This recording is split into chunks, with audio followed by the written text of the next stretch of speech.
के चरणों में पानी प्रदान किया है।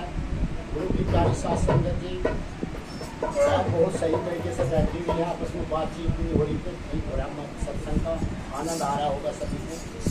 तो गुरु की प्यारी साथ संगत जी, एक समय था राजा पीपा संत शिरोमणि गुरुदास महाराज जी सभी मिलना चाह रहे थे, क्योंकि महाराज जी इस टाइम पूरी ज्ञान की चर्चा काशी नगरी में बहुत दूर दूर तक फैली हुई थी। तो राजा पीपा एक समय निकला, वहाँ पर मेला लगा हुआ था। तो गांव के जो नगरी के लोग थे, शहर के, वो सब मेले में गए हुए थे। तो राजा पीपा जो था वो महाराज जी से मिलने के लिए पहुँच जाता है, और इस टाइम महाराज जी के पास में जाता है। तो गुरुजी ने पहले से ही देख लिया कि राजा आ रहा, भाई चला रहा, इस तक कुछ ना कुछ दूंगा जरूर आज।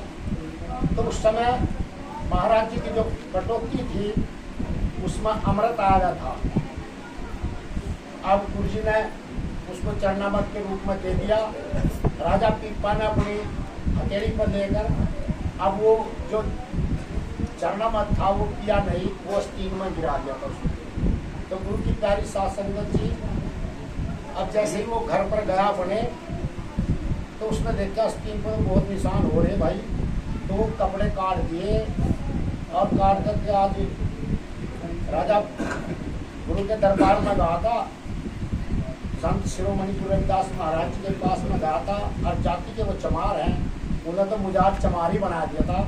तो वो कपड़े उतार करके धोबी के पास भेज देता कि मैं सही तरीके से धलवा कर जाऊँ। तो गुरु की प्यारी साथ संगत जी, अब धोबी की लड़की उस कपड़े को धो रही थी, धोबी खाना खा रहा था अपने। अब वो लड़ी कैंट पिताजी जो गाग नहीं उतर रहे बेटे, जैसे भी उतरे तार से मुंह से चूस कर तार में, उसमें जो जैसे मुंह से चूसा उसको, तो उसे ज्ञान हो गया था। 3 लोग का ज्ञान हो गया था उसे। धोबी की लड़की ने 3 लोग का ज्ञान हो गया था, क्योंकि वो अमृत था तो जिसने वो मतलब अस्तीन में गिरा जाता घृणा करके। तो गुरु की प्यारी साथ संगत जी, अब वह लड़की भी उपदेश बताने लगी लोगों को, ज्ञान की चर्चा उसकी भी होने लगी, क्योंकि उसे 3 लोग का ज्ञान हुआ था। और गुरु की प्यारी साथ संगत, अब राजा पीपा जो है वो भी अपने मन में सोचता है कि मुझे भी जरूर उस धोबी की लड़की के पास में जाना चाहिए। तो रात का समय था, रात्रि में सोचा भी रात्रि में जाऊंगा, है तो अभी शूद्र की बेटी।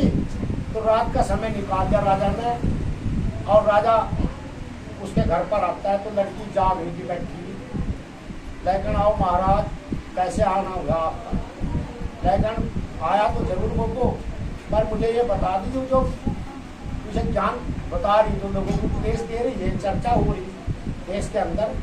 अजी महाराज बस मैं तो खड़ी होगी हुआ और चरण छू दिए उसने उस राजा के कि मैं तो सब जो मिला आपके भाग्य से मिला है, मुझे जो आपने कपड़े भेजे थे, बस मुझे तो ये चुस्सादार और इससे ही मुझे जो भी मिला ये आपकी देन है, मेरा इसमें कोई वो नहीं है। तो राजा बहुत पछताया हुआ राजा ने कि भाई मैं भी खाली रह गया,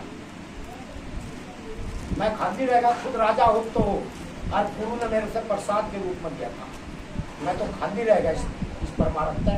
तो गुरु की प्यारी साथ संगत जी, अब राजा पीपा जो है दोबारा से महाराज जी के चरणों में जाता है और कहता है गुरु जी मुझे वो चरणामृत दे दो, वो अमृत दे दो जो उस दिन दिया था। तो गुरु ने कह दिया भाई अब तो वह है नहीं, वो तो उसी दिन खाया गया, हमने तो दिया भाई, जो तेरे तरफ मानो हम क्या करें भाई। तो वो तो धोबी की लड़की के पास चलेगा भाई। तो ऐसी बात नहीं, शिरोमणि रविदास महाराज जी के चरणों में बड़े बड़े राजा महाराजा वो गुरु के चरणों में आए हैं। तो गुरु की प्यारी साथ संगत जी, क्योंकि इन्होंने सतगुरु की उपाधि पाई है, सतगुरु की उपाधि पाई है। सतगुरु से कहते हैं जो पूर्ण गुरु होते हैं, वो सतगुरु कहते हैं अपने। गुरु की प्यारी साथ संगत जी, और अब राजा से बताया भाई अब तो नाम चला, अब नाम के द्वारा प्राप्त करते हो क्या तेरा बेड़ा पार। तो गुरु की प्यारी साथ संगत जी, फिर राजा ने उस ज्ञान को जगा और उसका उद्धार हुआ। बोले परम संत शिरोमणि गुरु रविदास महाराज की जय। अब गुरु की प्यारी